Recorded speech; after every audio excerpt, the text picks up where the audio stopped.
All right, guys, welcome back to the channel. Listen, we got one of my favorite comics.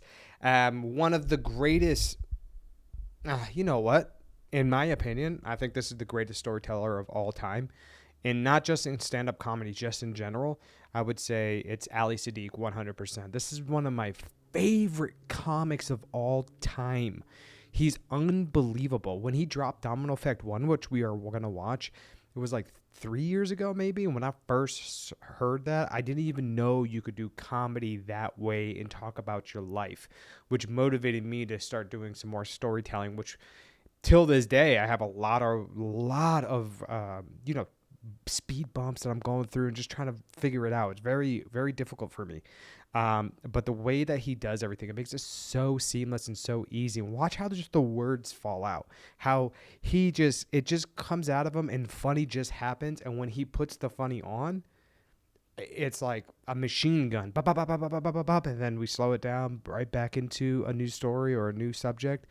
He's incredible. He's dropped like at least 15 specials, I think, in the last 3 or 4 years, if I remember correctly. 12 to 15, something like that. And he's helping other comics. I mean, this guy, there's not much I can say more about Ali Siddiq and how incredible he is. But let's jump into this, and I'll show you the beginning portions of it. There's some incredible jokes here that I'm just gonna go over kind of what I do. That's just I go over jokes and see how I can get my jokes better and what they're doing to make theirs that incredible. Hey. So Ali Siddiq, one of his things that he does is he always sits down, and he has a stool as well. He has 2 things and the mic stand. He also just, every time he opens up, he says, hey. Ali Siddiq said that he's at a point right now in stand-up comedy where he doesn't even like really bring a feature act sometimes. He just goes out, one-man shows it. He's that incredible. And what I love about this special, and something that I always talk about, is when you do a special, do it at, I think this is the Houston Improv. If not, it's a theater there, but it's tight packed. Pretty sure this is the Improv, and it's just so good how it looks. And let's jump into it. Watch just how the first joke happens. It's so incredible how he just slips it in there. Watch. Well, it's not the first joke. It's the joke that hits you the most, for me. Life, people make a lot of mistakes in your life, and you go through things, and you should have went right, but you went left.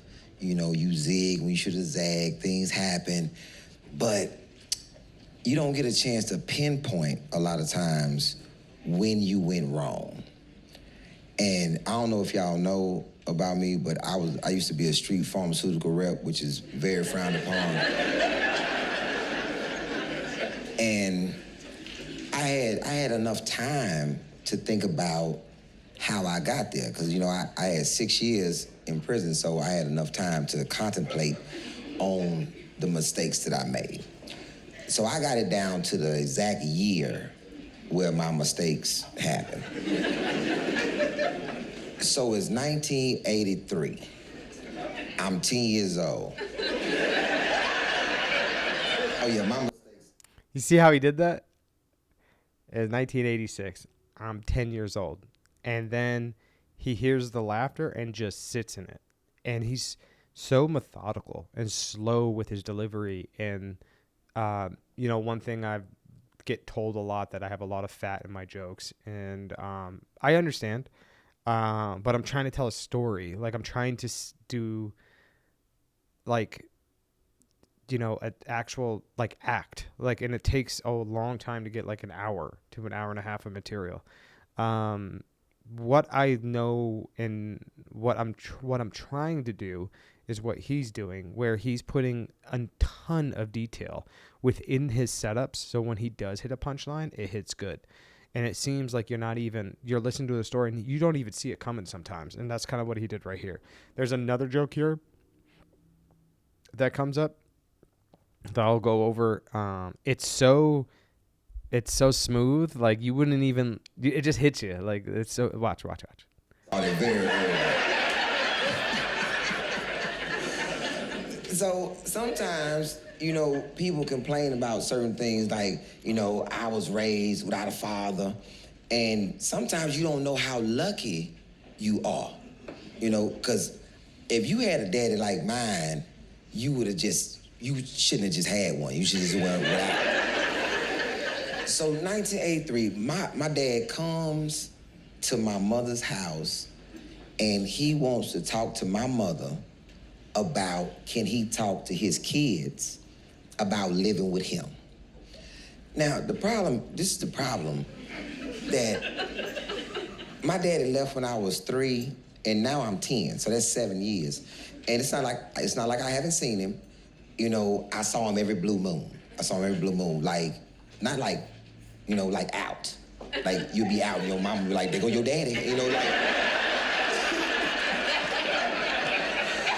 Oh, I'm not talking like scheduled visits. No, not like scheduled visits. I'm talking about this, like, randomly, you in the grocery store, your daddy checking out, you walking in, you know, like that. I love that joke. That joke is so... That's when I was like, wow, I think this special is going to be incredible. When I believe this special is going to be fantastic. When I saw this joke, this was the first one that got me. There's always, when you're watching a special, you're always trying to figure out, like, am I going to invest the entire, you know, because this one's an hour and 20 minutes. Am I going to invest the entire hour to hour and 20 minutes or 45 minutes, whatever your special is, even if it's 30? Will I watch the entire thing? It's that joke right there that I was like, okay, I'm in. That one hit me because jokes like that are relatable to everyone. Why it works is because of the relatability. My father wasn't always around, right? I don't know. I don't blame him. I know that, you know, the older you get in life, you go through things, and it seems like to me, I went through a lot the last few years, and I guarantee when my dad was around this age and I was, you know, growing up, he was going through some crazy stuff, and I truly believe that there was something holding him up from seeing me, you know, on a consistent basis. And that's a lot of stuff happened to him. And I've had this scenario where I would just randomly run into my dad, like out of nowhere when I was with my mom, and he's like, oh, there's your father. I'm like, oh, what? Like, so it's crazy how those moments in life, you kind of forget them. And what comedy does when it's relatable and it's a life story, it will bring back those moments that might have been tragic, or even or maybe it was funny. Whatever moment or however you felt in that moment, it will bring it back and it'll make you remember. And then you start going back in the files of your memory, and you're like, my God, I have all these memories that I've kind of forgot about. And that's what Ali Siddiq does. He puts me in a situation, I don't know about anybody else, but he puts me in a situation where I go back into my life and I'm like, wow, I was there at one moment. No, obviously not with the drugs or whatever, but like, you know, I was never a street pharmaceutical rep. I was never a rep of anything, let's be honest. But the way that he talks, man, it just brings me back. So the way the storytelling, I mean, he's so ungodly. And there's another joke up here. I think we're going to try to hit it up before, I got an open mic that I got to hit, so let's go try this out. You know, so, you know, I've seen my dad. I know who he is. But what made him think that me or my sister was going to want to stay with him after only this, like, random interactions with him? And he hasn't been a parent. This is my problem with him. What was he watching? Like Kramer versus Kramer or Different Strokes or some shit? What was he watching to think that he could do it? Because being a parent, day-to-day parenting, is different from visitation. Because visitation has a return date. Right. Like Thursday at noon, you going home. You know, but to keep me without no pickup time, you know, that's weird, because I don't know him like that. So, second mistake that was made, my mama said okay. You see how he's delivering? Slow, methodical, articulating every single word, using his face, bringing his face back to that moment confused. And he's talking about his dad and how he's not ready for a parent. It's crazy. I have a joke about my father, kind of just, you know, with Middle Eastern parents, like they're not, the father isn't really like the best of dads, just kind of how it is, because they're busy working all the time. So like when they become single fathers, it's brutal.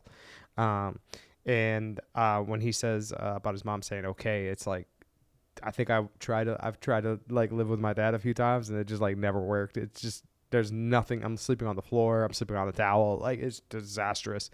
And how he says, and my mama said, okay. Look at him, how he just, like, his face, it's just his expressions, and it's so natural, and his delivery is just so slow and methodical, but smooth. That's the one thing I would say about Ali Siddiq. Smooth.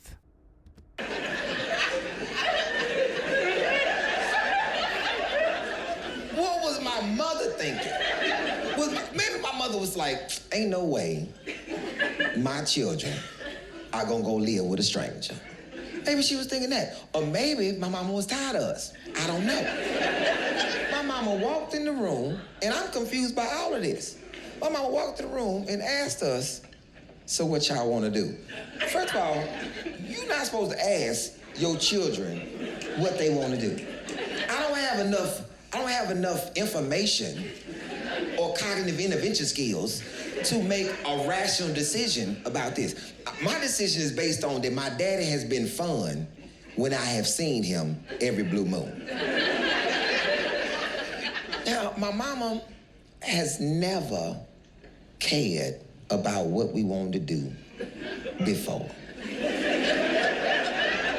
So I'm wondering, why is this lady asking this? I'm talking about, I raised my children the same way my mama raised me. I don't ask my kids what they want to eat. Never. I put food down in front of them like wild animals. There it is. Under my mama rules, eat or die. Yeah, it's on you, shit. Ain't my decision no more. I put the food out there.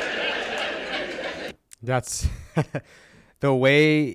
One thing you'll see, Ali Siddiq, not only is he an incredible storyteller, the way he uses the stage when he gets up and the way he uses things as props, it's so subtle, but it's incredible how he does it. He's one of the best. I would say Cat Williams is the greatest at it. I would say Kevin Hart act outs are pretty incredible. They're right there. I would say, but Cat Williams, in my opinion, is the best. Then I would go Dave Chappelle somewhere in there, and Ali Siddiq is right there. The way that he uses the stage, the way that he acts out, the way that he puts everything together and puts all the layers that you're looking for from a comic to make the act incredible. He does it all.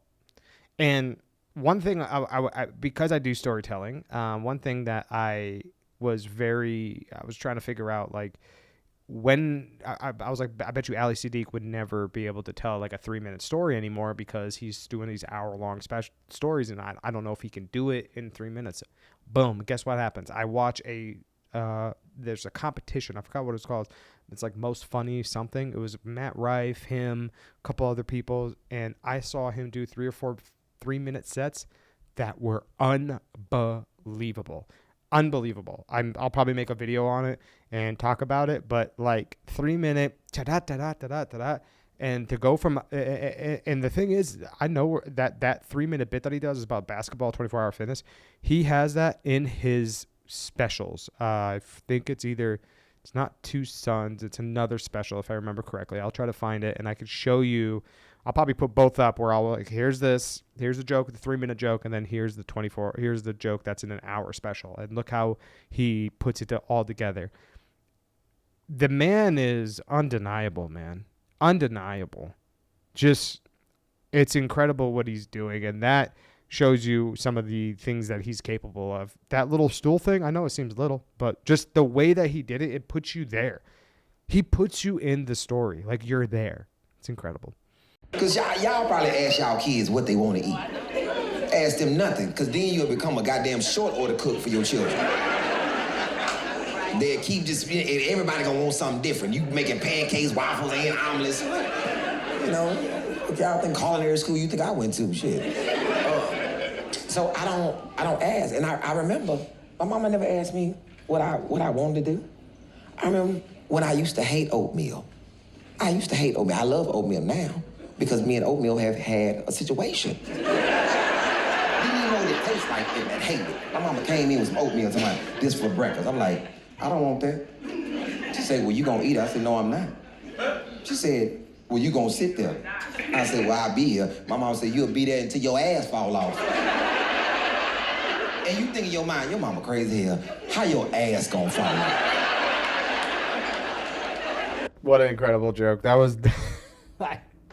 I wish I could do stuff like this. I can't. I can, just not at the moment. I have jokes where I do hit it, of course. But the way that he puts that in there, you know, I didn't like oatmeal, but I had to because me and oatmeal had a situation.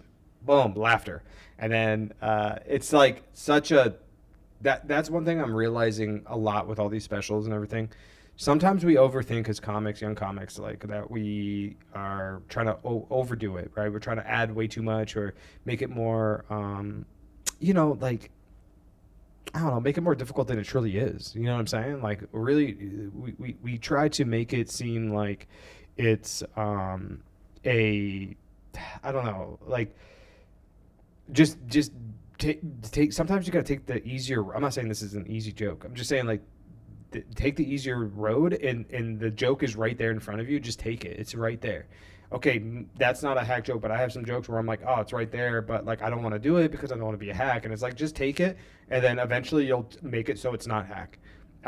Which hack is basically, you know, like doing a joke that anybody can do, or like, you know, a stereotype joke that anybody can do.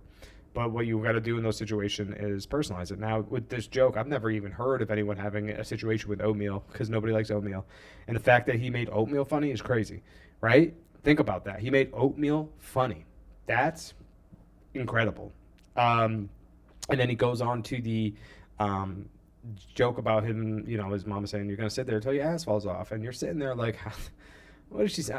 Your ass fall off? That's crazy. Mama don't know what she's talking about. And when you're like a 9 or 10-year-old, you're like, yeah, my mom is crazy. She just said my ass is going to fall off? That's nuts. She has no clue what she's talking about.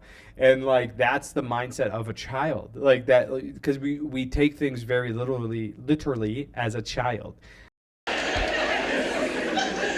anybody that has sat in a chair long enough know that your ass can fall off. Your all this just numb. Your legs tingling, you can't even stand up on these little tingly ass legs.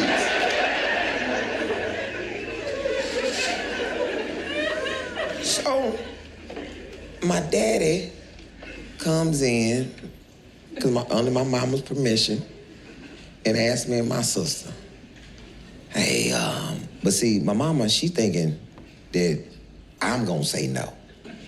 But she's sadly mistaken. Let me tell you why I'm ready to go. I'm ready to go because I have been living in this house with my mama and my sister and my other sister. It's just girls and me. And I'm sick of this shit. You know, I'm tired of bathing in Dove. Can't find no unscented lotion nowhere in this damn house. So, soon as my daddy didn't even get the whole sentence out. He said, anybody want? I said, I live with you. And my sister, 2 years older than me, my sister wasn't going for that shit. My sister took 2 steps back like, nah, I'm cool. I should have listened to her because my sister been knowing him longer. She 2 years older. And I'm packing my shit up. And my sister giving me the eye. She like, you sure? And I'm leaving. And I'm out. And my sister looking at me like, hey, you know, mama house got a lot of amenities. See that? You see how he just uses like everything, his eyes, his facial expressions. I mean, just a master. Just, oh God. It's like, sometimes I don't know, like it blows me away how good some of these comics are. It's incredible. And when you see it live, please, if you love a comic, go see them live, man. For real. Like if they do a comedy club, theater's not bad, but don't go to do whatever you want. But I don't know. Stadiums for me just don't do it. You know what I mean? Or big theaters. But for me, like a comedy club, oh man, you go see your favorite comic. Oh Lord, do they kill? It's amazing. But the thing is, my daddy is fun. My mama is no fun. Cause see, my mama in a different situation. She raising 2 kids, trying to take care of everybody. My daddy is a bachelor. He living his goddamn life. So my daddy, a lot of fun, man. My first week in my daddy's house, my daddy was my first crab boil. Yeah, This is a really good joke, guys. Watch this one. I really like this. This is a really one of my favorite ones in the special. In the store, and we in the seafood section, and he see me looking at these crab. I'm looking at them crab. My daddy says, "Hey, boy, you want some of them crab?" Now, I don't know how to respond because this is not my first time seeing these crab. I done been in this store before, and I done seen these crab with my mama. And my mama been there looking at them crab. My mama say, "Boy, you want some of them crab?" I said, "Yeah." And my mama said, "Do you want to eat for a day or do you want to eat for a month?" I said,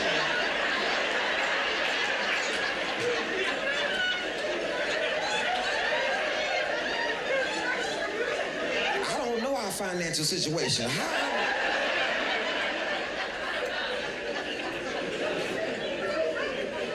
That crab was $5.99. My mama was like, "Shit, you ain't getting that."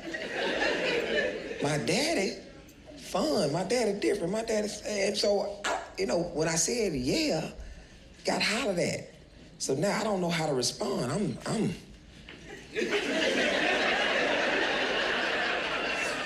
My daddy, you want some of your crab? I'm like, maybe. My daddy, shit, you can have some of them crabs. Shit, my man. Shit, how many crab you want? Oh, shit, you don't know what you want. Let me get 15 pounds of them crab. I'm sitting there like, ooh, shit. We ain't gonna never eat again. What a joke. I mean, the way that he wrapped that around, and now you're seeing the other element that Ali Siddiq has is his ability to create characters. And, all the great comics can do this. All the best comics can do this. Almost anybody who can sell tickets really can make characters, but there's something about how he does it that's so smooth and relaxed and chill. And like that one part where he's like, "Shit, you don't know what you want." Big laugh, huge laugh. And then when he's acting out his mama, "You want to eat for a day, or do you want to eat for a month, or not eat for a month or something?" Whatever he said, killed it. Just killed it. This is why Ali Siddiq for me is like, he's a comic, of course, and he's one of the greats. I feel like he's a little like, he's like an actual artist. Like, you know what I mean? Like, he's a real artist in his craft. He really crafted his craft down to a science. His storytelling, his jokes, his ability to do all these things, great characters, has the story to back it up. And let me tell you something. This is Domino Effect 1, and we're on part 1. This is probably going to take 3 to 5 different parts for me to finish this out for you guys. He has 12 more of these specials to 15. He's dropping another one as we speak. There isn't anyone that has been this prolific in such a short period of time.